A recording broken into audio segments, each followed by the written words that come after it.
திராவிடம் பேசினாலும் தமிழ் பேசினாலும் தேசியம் பேசினாலும் தான் தேவர் என்பதை மறைத்துவிட்டு, நாடார் என்பதை மறைத்துவிட்டு, முதலியார் என்பதை மறைத்துவிட்டு அவர்கள் பேசவில்லை.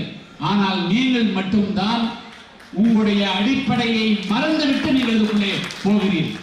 அந்த தவறை இந்த தேவேந்திர வேளாண் சமுதாயம் செய்யுமே ஆனால் நீங்கள் தலைமுறைக்கு உங்களுக்கு எந்த விதமான மதிப்பும் வராது, மரியாதை.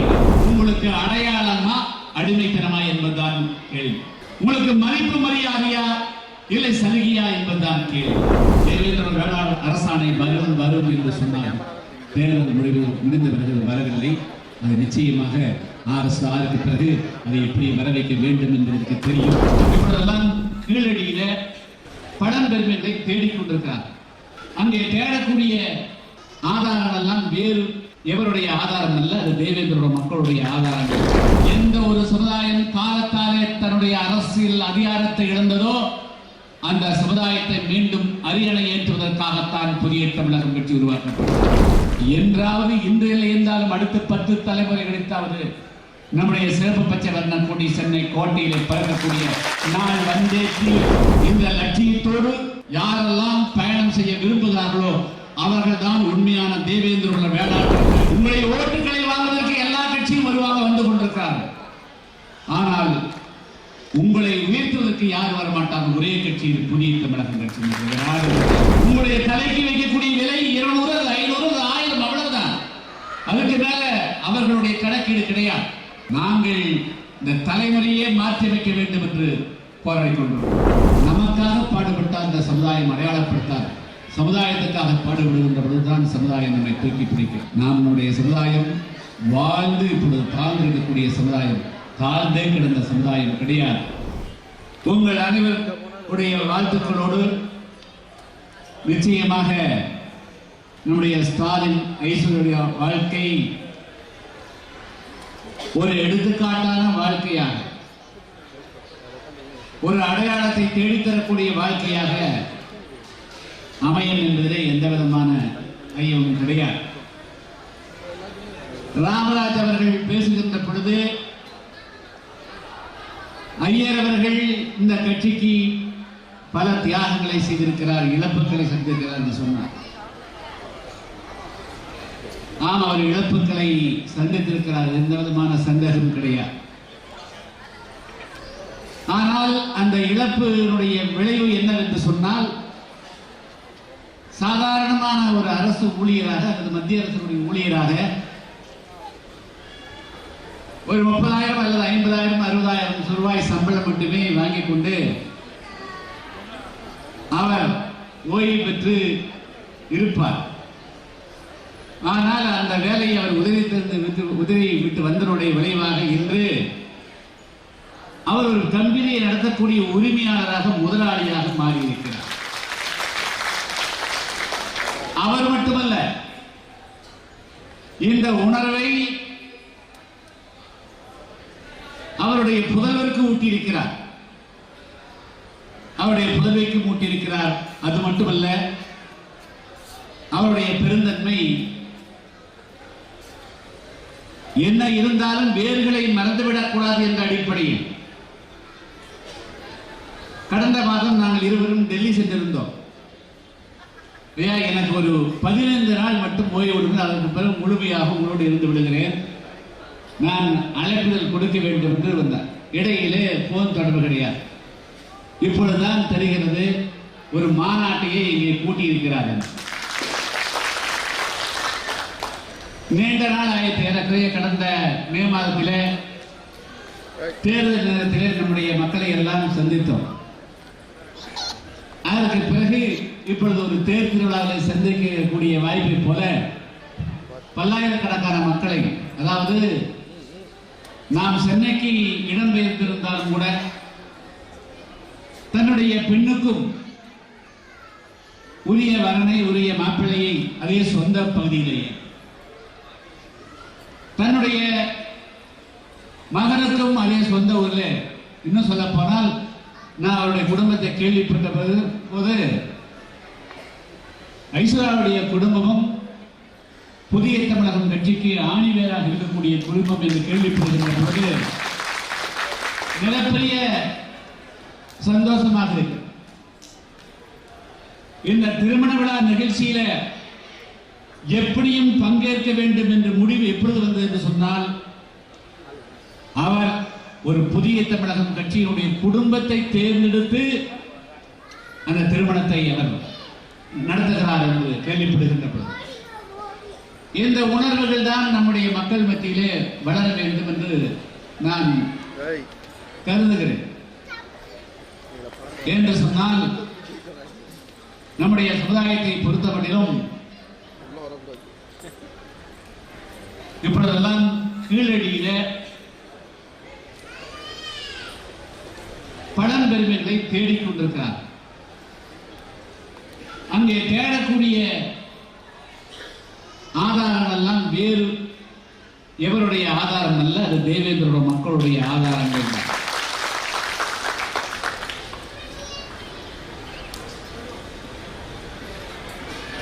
தமிழகத்தினுடைய எந்த பகுதியில ஒரு அகழ்வாராய்ச்சி நடைபெற்றுக் கொண்டிருக்கிறது என்று சொன்னாலும், அந்த அகழ்வாராய்ச்சி அது தேவேந்திர மக்கள் வாழக்கூடிய கிராமமாகத்தான் இருக்கிறது. அது ஸ்ரீவைகுண்டத்தினுடைய தாமிரபரணி ஓரத்தினுடைய கரையிலே இருந்தாலும் சரி, வழிக்கரையாக இருந்தாலும் சரி, பவானியாக இருந்தாலும் சரி, அது தேவேந்திர மக்களுடைய வேறாகத்தான் இருந்து கொண்டிருக்கிறது. அந்த அளவுக்கு இந்த சமுதாயம் இந்த மண்ணோடும் இதனுடைய வரலாறோடும் பின்னி பிணைந்த ஒரு சமுதாயம். நாம் இன்று அந்த மிகப்பெரிய ஒரு சமுதாயம் தன்னுடைய வரலாறுகளை இடைப்பட்ட காலத்தில் இழந்துவிட்ட காரணத்தினால், அது பறிக்கப்பட்ட காரணத்தினால், அது பறிபோய்விட்ட காரணத்தினாலே இப்பொழுது எப்படி எல்லாமோ அழைக்கப்படுகிறோம். தமிழ் என்றாலும் தமிழர்கள் என்றாலும் அது எந்த நாகரிகம் பேசினாலும் அது தேவேந்திர வேளாளர் இல்லாத ஒரு நாகரிகமாக இருக்க முடியாது. ஆனால் இன்று அதை நம்முடைய பெரும்பாலான மக்கள் உணரவில்லை. நாம் எல்லாம் கடந்த 5 ஆண்டு காலமாக தேவேந்திர வேளாளர் அடையாளத்தை பற்றி பேசுகின்ற பொழுது, ஷெட்யூல் கேஸ்ட் அழைக்கப்படக்கூடிய ஆதிராவிட பட்டியலில் இருந்து வெளியேற வேண்டும் என்று சொன்ன பொழுது, நம்முடைய மக்களிலேயே பலர், நம்முடைய படித்த இளைஞர்கள், படித்துக் கொண்டிருக்கக்கூடியவர்கள், வேலை வாய்ப்பில் இருக்கக்கூடியவர்கள், நமக்கு சலுகைகள் போய்விடுமே என்று பல பேர் வெளிப்படையாக பேசினார்கள். பல பேர் உள்ளூர வைத்துக் கொண்டு தேர்தல் நேரங்களில் நமக்கு எதிராக கூட செயல்பட்டார்.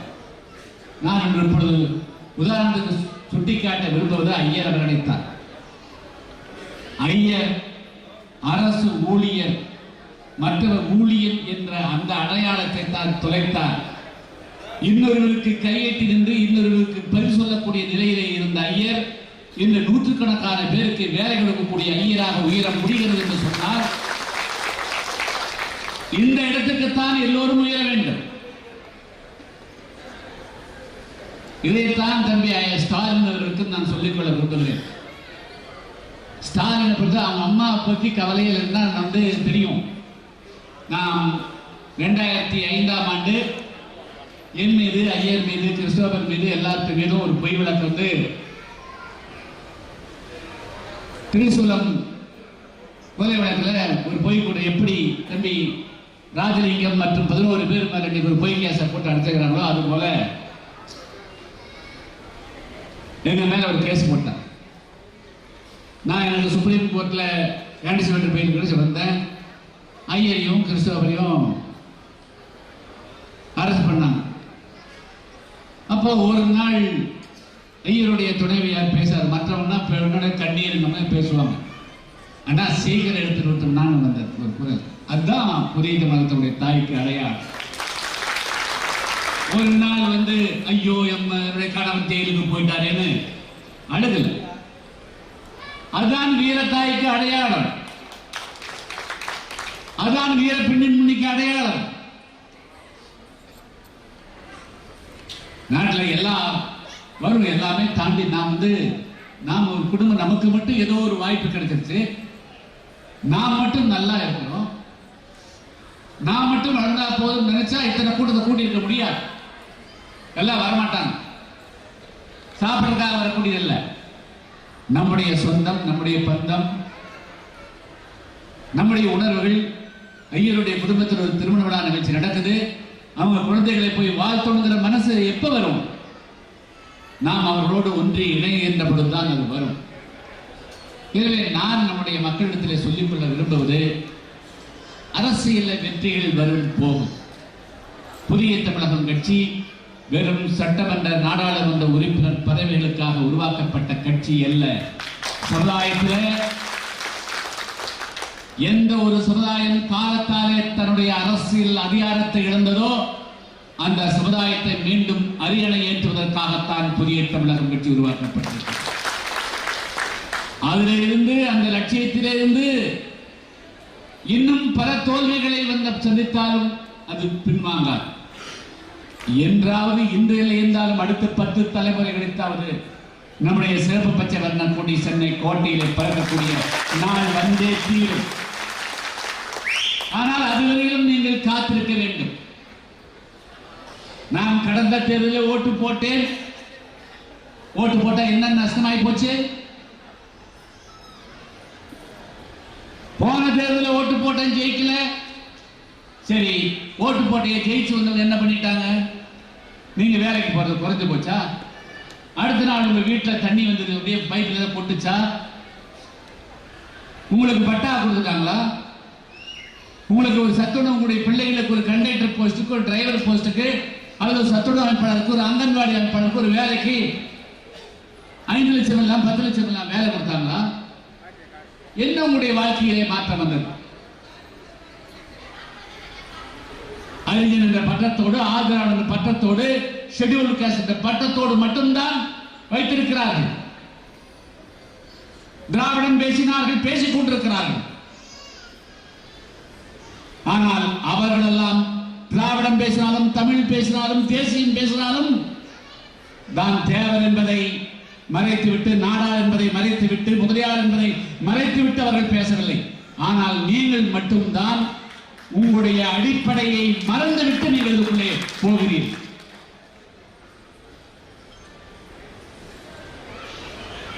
அந்த தவறை இந்த தேவேந்திர வேளாண் சமுதாயம் செய்யுமே. ஆனால் நீங்கள் தலைமுறைக்கு உங்களுக்கு எந்த வித மதிப்பும் வராது, மரியாதையும் வராது. நீங்கள் சமுதாயமாக ஒன்றிணைந்து நிற்க வேண்டும். உங்களுக்காக 6 குரல் கொடுக்காரன் எண்ணி பார்க்க வேண்டும். கடந்த 5-6 ஆண்டு காலமாக சட்டமன்றத்தில் 4 வருடங்களா 2016க்கு பிறகு இந்த சட்டமன்றத்தில் யாராவது ஒரு குரல் கேட்கிறதா? ஆனால் தேர்தல் வந்தால் 200 ரூபாய் பேசுகிறது, 300 ரூபாய் பேசுகிறது, 400 ரூபாய் பேசுகிறது. வேற யாரும் எந்த சமுதாயம் இந்த தவறை செய்வதே கிடையாது, இந்த குற்றத்தை செய்வதே கிடையாது. அவர்களும் உங்களைப் போலவே காசை வாங்குகிறார்கள், பணத்தை வாங்குகிறார்கள். ஆனால் அவர்கள் உணர்வோடு செயல்படுகிறார்கள். 95 இருந்த உணர்வு, 96 இருந்த உணர்வு, 98 இருந்து 99 இருந்தது.